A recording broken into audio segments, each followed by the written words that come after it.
सत श्री अकाल। आज की इस वीडियो में हम लोग बात करेंगे इतिहासकालीन प्रमुख तथ्य के बारे में, जो कि पूरे इतिहास से संबंधित होगा।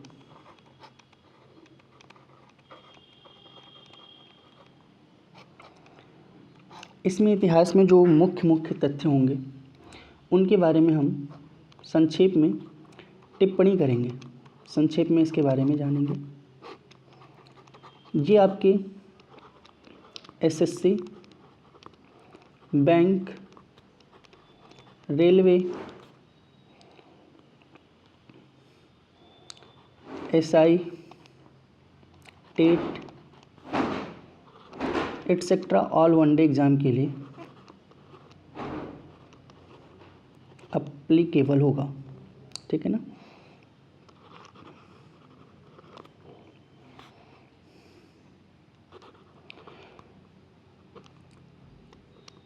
ये आपके लिए यूपीपी आदि सभी एग्ज़ाम्स में बहुत ज़्यादा सहायक होंगे। एक एक करके हम इनके बारे में जान लेते हैं कि हम आज की इस वीडियो में क्या क्या पढ़ेंगे। सबसे पहले जानेंगे भारत का नामकरण कैसे हुआ, इतिहास के जन्मदाता कौन है, प्रागैतिहासिक पुरातत्व के जनक कौन है, भारतीय पुरातत्व के जनक C14 यानी कार्बन 14 निर्धारण विधि क्या है, विलार्ड फ्रैंक लिब्बी के बारे में, नटराज की कांस्य प्रतिमा के बारे में, स्तूप सांची का स्तूप, गोमतेश्वर की मूर्ति, दास प्रथा, सती प्रथा, तक्षशिला विश्वविद्यालय। उसके बाद जानेंगे हम धर्म चक्र प्रवर्तन, प्राकृत भाषा, पाली भाषा, पतंजलि, शक संवत, विक्रम संवत, चाणक्य, कालिदास, प्रथम चीनी यात्री फायान, चीनी यात्री वेनसांग, मेगास्थनीज के इंडिका पुस्तक के बारे में जानेंगे, गांधार शैली, मथुरा शैली, इसके बारे में जानेंगे। फिर हम जानेंगे विक्रमशिला विश्वविद्यालय, उदंतपुरी विश्वविद्यालय, एलोरा की गुफाएं, अजंता की गुफाएं, एलिफेंटा की गुफाएं, राजा भोज कला संरक्षक के बारे में, जंतर मंतर, बृहदेश्वर मंदिर, कोणार्क सूर्य मंदिर, सोमनाथ मंदिर, दिलवाड़ा का जैन मंदिर, मोहम्मद इब्न अहमद अलबर्नी, इब्न बतूता जो कि एक अफ्रीकी यात्री था। उसके बाद फरिश्ता के बारे में जानेंगे, बर्नियर फ्रांसीसी यात्री के बारे में जानेंगे, कल्लड़ की राजतरंगिणी पुस्तक के बारे में जानेंगे, पत्थरों का स्वप्नलोक जो कि हम्पी में पाया जाता है उसके बारे में जानेंगे, अमीर खुसरो, कोहिनूर हीरा, चौथ और सर देशमुखी, सूर्यास्त कानून, आनंद मठ 1882 ईस्वी में जो स्थापित हुआ उसके बारे में जानेंगे, नील दर्पण जो 1858 से 1859 तक चला, भूदान आंदोलन के प्रणेता विनोबा भावे के बारे में जानेंगे, फिर एल्बर्ट बिल, फिर जानेंगे हमने हंटर शिक्षा आयोग, द्वैध शासन पद्धति, सैडलर आयोग, रॉलेट एक्ट 1990। उसके बाद जलियांवाला बाग हत्याकांड, हंटर आयोग और उसकी रिपोर्ट, साइमन कमीशन और उसकी सिफारिशें, नेहरू समिति व उनकी रिपोर्ट, अगस्त प्रस्ताव, क्रिप्स मिशन। फिर आगे हम जानेंगे CR फार्मूला के बारे में, दिल्ली राजधानी के बारे में, वायसराय भवन या राष्ट्रपति भवन के बारे में, और फिर अंत में जानेंगे हम संसद भवन के बारे में। वीडियो को हम 2 पार्ट में बनाने की कोशिश करेंगे। तो सबसे पहले आपके सामने जो है वो है भारत का नामकरण। भारत का नामकरण कैसे हुआ? देखिए, इंडिया शब्द इंडस से निकला है, जिसे संस्कृत में सिंधु कहा जाता है। भारतवर्ष नाम सर्वप्रथम पाणिनि के अष्टाध्यायी में आया। यह भारत देश का नामकरण ऋग्वैदिक काल के प्रमुख जन भरत के नाम पर किया गया। वैदिक काल में उत्तरी भारत को आर्यावर्त कहा जाता था और दक्षिण भारत को दक्षिणापथ कहा जाता था।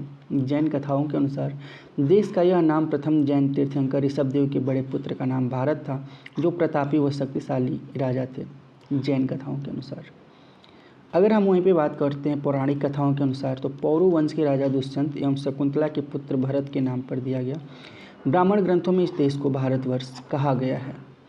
विष्णु पुराण में समुद्र के उत्तर और हिमालय के दक्षिण में जो स्थित है। ये आपका भारत है, ठीक है। तो ये आपका है दक्षिण हिस्सा और ये है आपका उत्तर हिस्सा। तो उत्तर के ये यहाँ पे हिमालय है ना, तो हिमालय के दक्षिण में, ठीक, और क्या है, हिमालय के दक्षिण में और समुद्र के उत्तर में, यहाँ पे आपका हिंद महासागर है, तो इसके उत्तर में, यानी कि इसके उत्तर में और हिमालय के दक्षिण में जो देश स्थित है उसका नाम भारत है, क्योंकि यहाँ भारतीय संस्कृति यानी भारत की प्रजाति निवास करती है। भागवत पुराण में इस देश को अजनाब वर्ष की संज्ञा भी दी गई है। भारत को जम्बू द्वीप का एक भाग भी माना जाता है। बौद्ध ग्रंथों में जम्बू द्वीप उस भूभाग को कहा जाता है जहाँ ईसा पूर्व 3री शताब्दी में मौर्य वंश का शासन था। यूनानियों ने भारतवर्ष के लिए इंडिया शब्द का प्रयोग किया, जबकि मध्यकालीन लेखकों ने इस देश को हिंद अथवा हिंदुस्तान नाम से संबोधित किया। यह शब्द भी फारसी शब्द हिंदू से बना हुआ है। यूनानी भाषा के इंदे के आधार पर अंग्रेजी से इंडिया कहने लगे। देश का वर्तमान नाम भारत के प्राचीन काल से प्रचलित रहा है। इसका अर्थ भरतों का देश, भरत एक प्राचीन कबीले का नाम था। भारतवर्ष का सर्वप्रथम उल्लेख हाथी गुम्फा अभिलेख में मिलता है। हिंदुस्तान शब्द उल्लेख सर्वप्रथम 262 ईस्वी के सासानी अभिलेख में मिलता है। भारत के संविधान अनुच्छेद 1 में भारत अर्थात इंडिया राज्यों का समूह का, यानी India that is Bharat shall be a union of state स्पष्ट किया गया है। अब जानते हैं इतिहास के जन्मदाता के बारे में। हेरोडोटस यूनान का प्रथम इतिहासकार व भूगोलवेत्ता थे। हेरोडोटस का संस्कृत नाम हरिदत्त था। हेरोडोटस हिस्ट्री शब्द के प्रथम प्रयोगकर्ता था। उन्होंने वास्तविक इतिहास लेखन की नींव रखी थी। रोमन दार्शनिक सिसरो ने हेरोडोटस को इतिहास का जनक पिता यानी फादर ऑफ हिस्ट्री की संज्ञा दी थी। इन्होंने अपनी पुस्तक का विषय पेलोपोनेसियन युद्ध को बनाया। इनकी हेरोडोटस प्रसिद्ध पुस्तिका हिस्टोरिका थी। आगे जानते हैं प्रागैतिहासिक पुरातत्व के जनक के बारे में।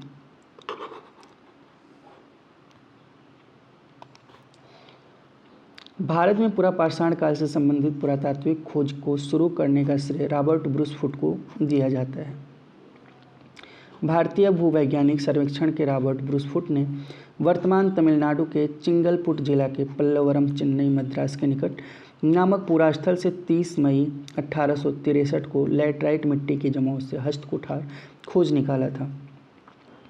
रॉबर्ट ब्रूस फुट को भारत में प्रागैतिहासिक पुरातत्व का जनक कहा जाता है। भारतीय पुरातत्व के जनक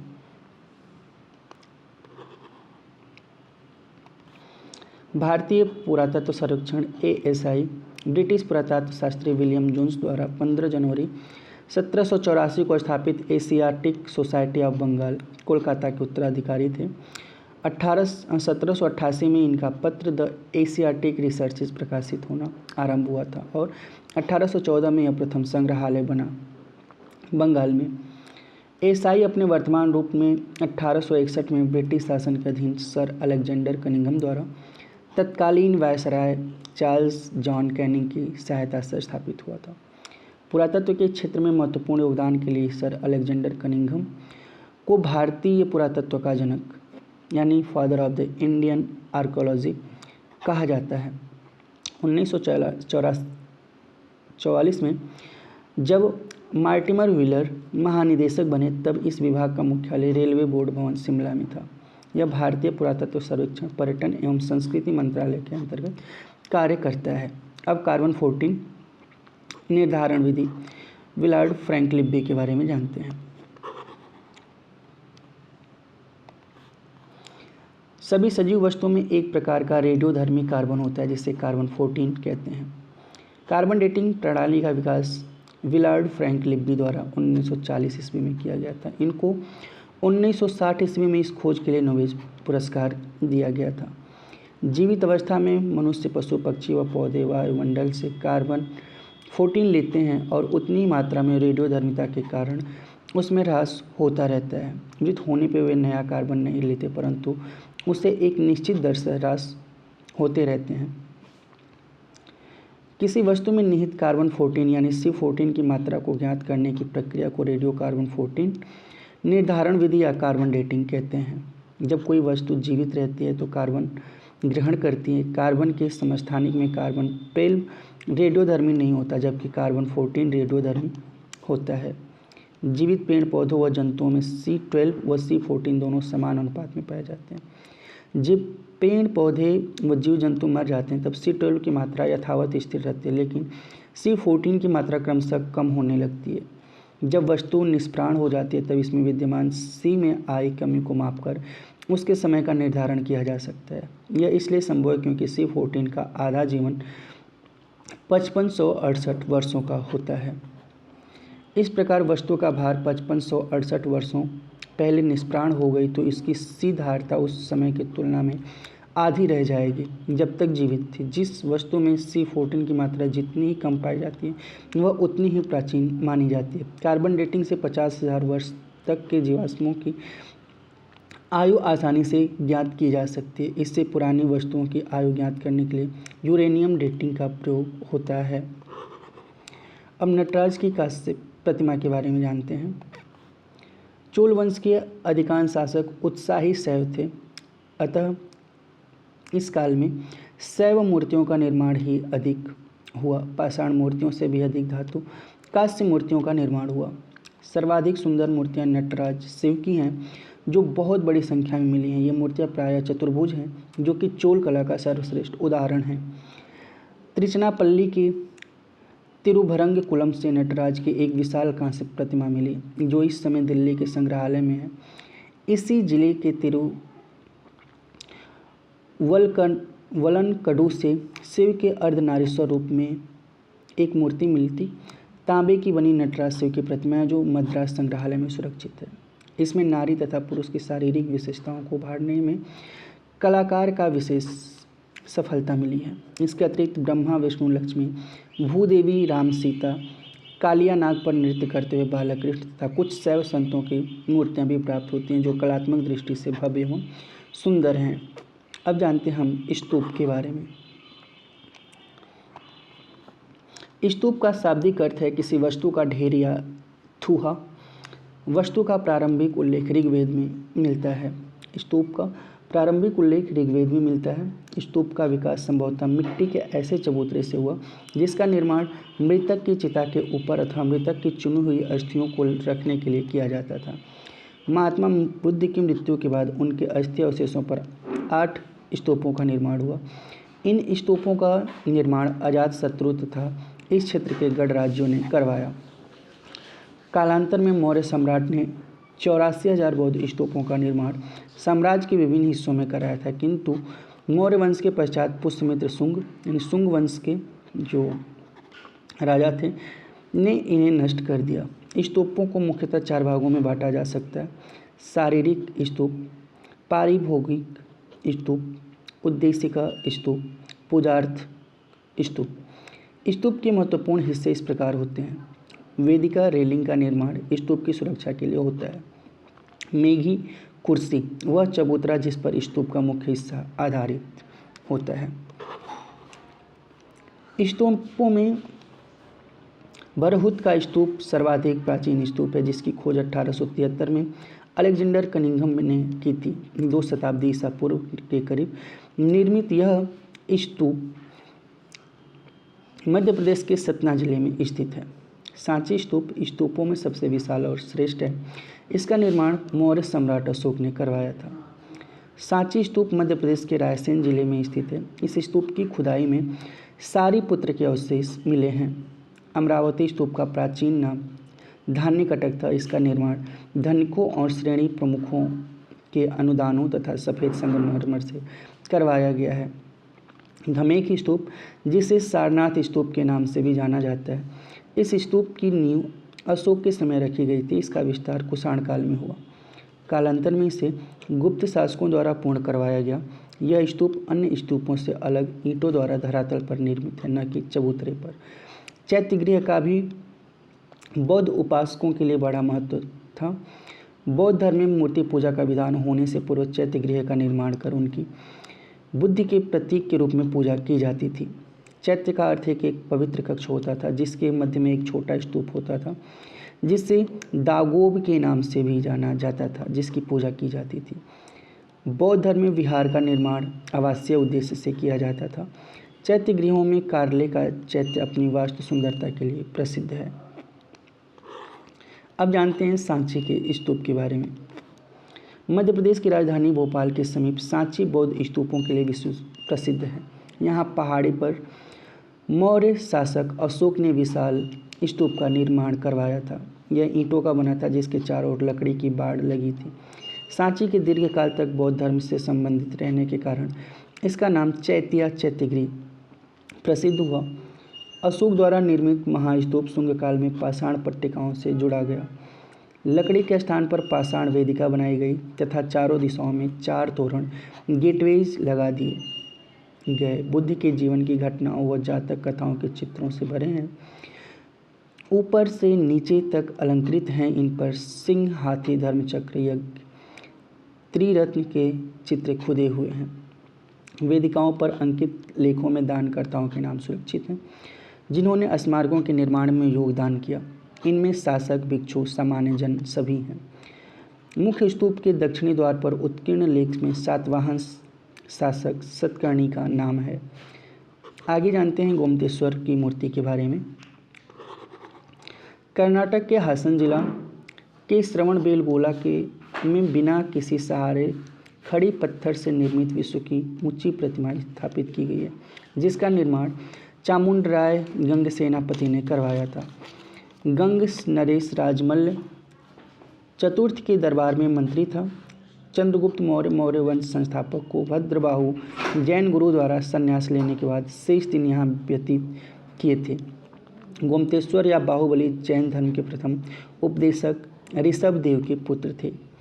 गोमतेश्वर प्रतिमा विंध्यगिरि पर्वत 17.5 मीटर ऊंची है। यह एक बड़ी चट्टान को काटकर बनाई गई है। यह मूर्ति विजयनगर के शासकों भैरासा सामंतों द्वारा 1432 ईस्वी में स्थापित की गई थी। प्रत्येक 12 वर्ष बाद इस मूर्ति को विधि विधान से दूध, दही व घी से स्नान कराया जाता है। इस प्रक्रिया को महामस्तकाभिषेक कहते हैं। अब जानते हैं दास प्रथा के बारे में। देखिए, भारत में दास प्रथा की प्राचीनतम उल्लेख ऋग्वैदिक ग्रंथ से प्राप्त होता है। उत्तर वैदिक साहित्य से भी दासों के विषय में बृहद जानकारी मिलती है। ऐतरेय ब्राह्मण एक ऐसे राजा का उल्लेख करता है जिसने अपने अभिषेक के समय 10,000 दासियों को उपहार स्वरूप पुरोहित को दिया था। हालांकि मौर्य काल तक गुप्त काल दोनों में दास प्रथा के प्रमाण मिलते हैं। मौर्यकालीन शासक अशोक के अभिलेखों में भी दासों का उल्लेख मिलता है। अर्थशास्त्र में 5 प्रकार के दासों का उल्लेख है: उदरदास, आत्मविक्रयी, आत्मदाता, दंड प्रणीताम, ध्वजाहरत। मनुस्मृति में 7 प्रकार के दासों का उल्लेख है, जो ध्वजाहरत, भक्तदास, गृहज, क्रीत, दत्रिम, पैतृक, दंडदास। नारद स्मृति में 15 प्रकार के दासों का उल्लेख है। दास मुक्ति के अनुष्ठान का विधान सर्वप्रथम नारद ने किया है। विज्ञानेश्वर ने मिताक्षरा में 15 प्रकार के दासों का उल्लेख मिलता है। भारत में ब्रिटिश शासन के समय 1843 ईस्वी में इस प्रथा को बंद करने के लिए एक अधिनियम पारित किया गया था। 4वीं शताब्दी ईसा पूर्व भारत के विषय में मेगास्थनीज ने लिखा कि भारतवर्ष में दास प्रथा नहीं है। अशोक के अभिलेखों में दासों तथा सेवकों के प्रति उचित व्यवहार किए जाने का आदेश मिलता है। संभवतः प्राचीन भारत दासों की स्थिति प्राचीन रोम तथा यूनान दासों की अपेक्षा बहुत अच्छी थी। सती प्रथा के बारे में जानते हैं। अथर्ववेद से सती प्रथा की औपचारिकता पूरी करने के लिए पत्नी अपने पति के साथ चिता पर लेटती थी, जहाँ से उसके संबंधी उसके उठने का आग्रह करते थे। वैदिक समाज में सती प्रथा प्रचलित नहीं थी। रामायण के मूल अंश में इसका उल्लेख नहीं मिलता। दशरथ तथा रावण की मृत्यु के पश्चात उनकी पत्नियों के सती होने का उल्लेख नहीं मिलता, किंतु उत्तरकांड में वेदयंती की माता के सती होने का उल्लेख है।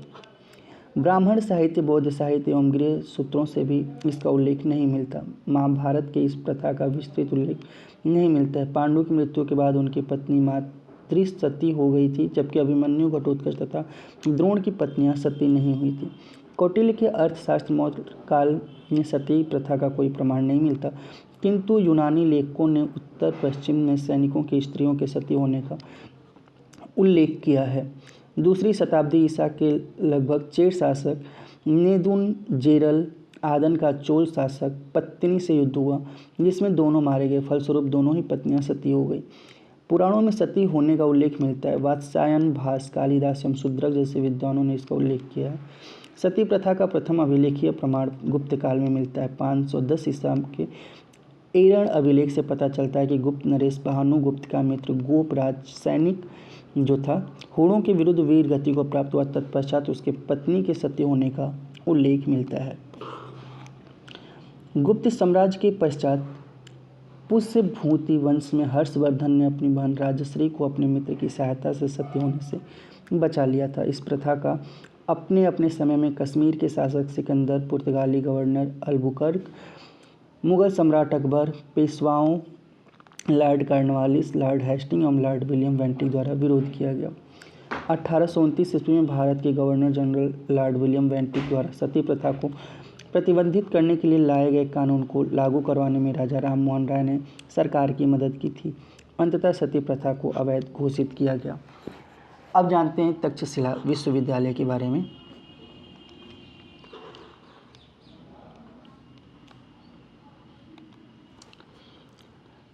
तक्षशिला गांधार साम्राज्य की राजधानी थी। यह नगर सिंधु और झेलम हाइडेस्पेस नदियों के बीच स्थित था। वर्तमान में यह पाकिस्तान के रावलपिंडी से 18 मील उत्तर की ओर स्थित है। अध्ययन का एक प्रमुख केंद्र तक्षशिला विश्वविद्यालय विश्व का प्रथम विश्वविद्यालय था, जिसकी स्थापना 700 ईसा पूर्व में की गई थी। यह समय नालंदा विश्वविद्यालय से लगभग 1200 वर्ष पहले का था।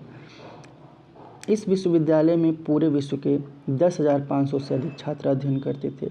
इसमें राजा और रंक सभी विद्यार्थियों के साथ समान व्यवहार होता था। यहाँ आयुर्वेद, भाषा, व्याकरण, दर्शन शास्त्र, चिकित्सा, शल्य चिकित्सा, कृषि, भूविज्ञान, ज्योतिष, खगोल शास्त्र, समाजशास्त्र, धर्म, तंत्र शास्त्र, मनोविज्ञान तथा योग विद्या आदि 60 से भी अधिक विषयों को पढ़ाया जाता था। तक्षशिला में भारत के किसी भी हिस्से आए छात्रों का नामांकन होता था और उनको निःशुल्क शिक्षा दी जाती थी। यहाँ सिर्फ चंडालों को पढ़ने की अनुमति नहीं थी। नागार्जुन, पाणिनि, चाणक्य, प्रसेनजीत आदि यहाँ शिक्षा ग्रहण कर चुके हैं। चाणक्य ने यहाँ अध्यापन का कार्य भी किया। 500 ईसा पूर्व में होड़ शासक तोरमान ने यहाँ आक्रमण किया और विश्वविद्यालय परिसर को ध्वस्त कर दिया। उधर सिकंदर ने तक्षशिला से कई विद्वानों को लेकर यूनान गया। अब आगे जानते हैं धर्मचक्र प्रवर्तन। ज्ञान प्राप्ति के पश्चात भगवान बुद्ध ने अपना पहला उपदेश सारनाथ उत्तर प्रदेश में दिया, जिसे धर्मचक्र प्रवर्तन कहा जाता है। इस उपदेश में उन्होंने 4 आर्य सत्य की व्याख्या की, जो है दुख, समुदय या तृष्णा, दुख का कारण, दुख का निरोध, इसका मार्ग यानी प्रतिपदा। बुद्ध के अनुसार दुख के कारण के निरोध का मार्ग मध्यमा प्रतिपदा है, जिससे मनुष्य भोग और तप की सीमाओं को छोड़कर रुचि का मार्ग अपनाता है। यह मार्ग आर्य अष्टांगिक मार्ग कहलाता है। ये 8 मार्ग हैं: सम्यक दृष्टि, सम्यक संकल्प, सम्यक वचन, सम्यक आजीव, सम्यक कर्म, सम्यक व्यायाम, सम्यक स्मृति और सम्यक समाधि। इसे एक चक्र में 8 तिलियों के रूप में दर्शाया जाता है और इसे धर्मचक्र का नाम दिया जाता है। आगे जानते हैं हम मेगास्थनीज इंडिका के बारे में। मेगास्थनीज ने जो पुस्तक लिखी इंडिका, उसके बारे में जानते हैं। मेगास्थनीज सेल्यूकस का राजदूत था, जो चंद्रगुप्त मौर्य के दरबार में 304 ईसा पूर्व से 299 ईसा पूर्व के बीच में रहा। मेगास्थनीज ने इंडिका में भारतीय जीवन परंपराओं, रीति रिवाजों का वर्णन किया है। उसके ग्रंथ इंडिका से चंद्रगुप्त मौर्य के प्रशासन की विश्वसनीय जानकारी प्राप्त होती है। हालांकि यह ग्रंथ अपने मूल रूप में उपलब्ध नहीं है। यह भारत आने वाला प्रथम राजदूत था। इंडिका ग्रीक भाषा में है और इसे मौर्य समाज का दर्पण कहा जाता है। मेगास्थनीज ने चंद्रगुप्त का नाम सेंट्रोकॉट्स के रूप में उद्धृत किया है। इसके अनुसार शासक के चारों ओर सहस्त्र महिलाएं अंगरक्षक के रूप में रहती थीं। चंद्रगुप्त की राजधानी पोलीब्रोधा पाटलिपुत्र का विस्तृत वर्णन किया गया है। इसके अनुसार पाटलिपुत्र गंगा व सोन नदियों के संगम पर स्थित तथा पूर्वी भारत का सबसे बड़ा नगर था। मेगास्थनीज ने उत्तरापथ का वर्णन किया। यह सड़क सिंध को बंगाल के सोनार गांव से जोड़ती थी। इस सड़क का निर्माण चंद्रगुप्त मौर्य द्वारा करवाया गया था। मेगास्थनीज के अनुसार भारत में दास प्रथा विद्यमान नहीं थी, जबकि कौटिल्य ने 9 प्रकार के दासों का वर्णन किया है। मेगास्थनीज ने लिखा है भारत में अकाल नहीं पड़ते, जबकि चंद्रगुप्त मौर्य के समय अकाल पड़ने का वर्णन मिलता है। अकाल के समय राज्य द्वारा अनाज वितरण राशनिंग प्रणाली का वर्णन है। मेगास्थनीज के अनुसार भारत में लेखन कला का अभाव था। उसने सिलास नामक एक ऐसी नदी का उल्लेख किया जिसमें कुछ भी तैर नहीं सकता। मेगास्थनीज ने भारत से प्राप्त होने वाले खनिज संपदा में सोना, चांदी, तांबा एवं टीन की प्रशंसा की है। मेगास्थनीज के अनुसार भारत में चींटियां सोने का संग्रह करती थीं। प्राकृत भाषा। प्राकृत भाषा भारतीय आर्य भाषा का एक प्राचीन रूप है। इसके प्रयोग का समय 500 ईसा पूर्व से 1000 ईस्वी तक सन माना जाता है। धार्मिक कारणों से जब संस्कृति का महत्व कम होने लगा तो प्राकृत भाषा अधिक व्यवहार में आने लगी। इसके 4 रूप विशेषता उल्लेखनीय हैं: अर्धमागधी प्राकृत, पैशाची प्राकृत, महाराष्ट्रीय प्राकृत और सौरसेनी प्राकृत। यह जैन आगमों की भाषा मानी जाती है। महावीर भगवान ने इसी प्राकृत भाषा के अर्धमागधी रूप में अपना उपदेश दिया था। यह शिलालेखों की भी भाषा रही है। हाथी गुम्फा शिलालेख, नासिक शिलालेख, अशोक के शिलालेख प्राकृत भाषा में ही हैं। अर्धमागधी प्राकृत में जैन और बौद्ध साहित्य अधिक हैं। अब हम जानते हैं पाली भाषा के बारे में। एक प्रकार से पाली भाषा प्राचीन हिंदी है। पाली प्राचीन उत्तर भारत के लोगों की भाषा थी, जो पूर्व बिहार से पश्चिम में हरियाणा, राजस्थान तक और उत्तर में नेपाल, उत्तर प्रदेश से दक्षिण में मध्य प्रदेश तक बोली जाती थी। भगवान बुद्ध भी इन्हीं प्रदेशों में लोगों को धर्म समझाते रहे। यह हिंद यूरोपीय भाषा परिवार की एक बोली है। यह पाली ब्राह्मी परिवार की लिपियों में लिखी जाती थी। भगवान बुद्ध के उपदेशों का संग्रह पाली भाषा में ही है। इसी भाषा में त्रिपिटक आदि बौद्धिक धर्म ग्रंथों की रचना हुई। मिलिंद पहो नामक ग्रंथ की पाली भाषा में ही मिलिंद पन्हो नामक ग्रंथ भी पाली भाषा में ही लिखा गया। इस प्रकार पाली थेरवादी बौद्ध धर्मशास्त्र की पवित्र भाषा है। पतंजलि के बारे में हम जानते हैं। महर्षि पतंजलि पुष्यमित्र शुंग 195 से लेकर 142 ईसा पूर्व के शासनकाल में थे। महर्षि पतंजलि ने योग के 195 सूत्रों को इकट्ठा किया और अष्टांग योग का प्रतिपादन किया। इनके गुरु का नाम व्याकरणाचार्य पाणिनि था। उन्होंने अष्टांग योग के नाम इस प्रकार हैं: यम, नियम, आसन, प्राणायाम, प्रत्याहार, धारणा, ध्यान और समाधि। पतंजलि को योग शास्त्र के जन्मदाता की उपाधि भी दी गई है। योग सूत्र पतंजलि का महान अवदान है। उन्होंने पाणिनि के अष्टाध्यायी पर अपनी टीका लिखी, जिसे महाभाष्य कहा जाता है। शक संवत 78 ईसा पूर्व। इस संवत का आरंभ 78 ईसा पूर्व हुआ था। कुषाण राजा कनिष्क महान ने अपने राज्यारोहण को उत्सव के रूप में मनाने और उस तिथि को यादगार बनाने के लिए इस संवत की शुरुआत की। यह संवत की पहली तिथि चैत्र माह के शुक्ल पक्ष की प्रतिपदा और इसी तिथि पर कनिष्क की राज्य सत्ता संभाली थी। शक संवत भारत का राष्ट्रीय कैलेंडर है। भारत द्वारा इसे प्रयोग में लाया जाता है। भारत में इस संवत का प्रयोग वराहमिहिर द्वारा 500 ईस्वी से किया गया। यह संवत अन्य संवतों की तुलना में कहीं अधिक वैज्ञानिक और त्रुटिहीन है। यह संवत प्रत्येक वर्ष में 22 मार्च को शुरू होता है और इस दिन सूर्य विषुवत रेखा के ऊपर होता है और इसी कारण दिन और रात बराबर होते हैं। शक संवत के 365 दिन होते हैं और इसका लीप ईयर भी अंग्रेजी ग्रेगोरियन कैलेंडर के साथ ही होता है। लीप ईयर होने पर शक संवत 23 मार्च को शुरू होता है और उसमें 366 दिन होते हैं। एक अन्य विचार के अनुसार उज्जैनी में शक क्षत्रप चष्टन 78 से 110 ईसा ने शक संवत का प्रवर्तन किया। अब जान लेते हैं विक्रम संवत 57 ईसा पूर्व। विक्रम संवत की शुरुआत राजा विक्रमादित्य ने 57 ईसा पूर्व में की थी। कहा जाता है कि राजा विक्रमादित्य ने अपनी संपूर्ण प्रजा का ऋण खुद चुकाकर इस संवत की शुरुआत की थी। विक्रम संवत में समय की पूरी गणना सूर्य चांद के आधार पर की गई, यानी दिन, सप्ताह, माह और वर्ष की गणना पूरी तरह से वैज्ञानिक है। विक्रम संवत और शक संवत में अंतर, दोनों संवतों के महीनों के नाम समान हैं और दोनों संवतों में शुक्ल पक्ष और कृष्ण पक्ष भी हैं। अंतर सिर्फ दोनों पक्षों के शुरू होने में है। विक्रम संवत में नया महीना पूर्णिमा के बाद आने वाले कृष्ण पक्ष से होता है, जबकि शक संवत में नया महीना अमावस्या के बाद शुक्ल पक्ष से शुरू होता है। इसी कारण इन संवतों के शुरू होने वाले तारीखों में भी अंतर आ जाता है। शक संवत में चैत्र के शुक्ल पक्ष की प्रतिपदा उस महीने की पहली तारीख है, जबकि विक्रम संवत में यह 16वीं तारीख है। इसी के साथ आज की इस वीडियो को हम समाप्त करते हैं। इसी का हम पार्ट 2 लेकर के आएंगे दूसरी वीडियो में।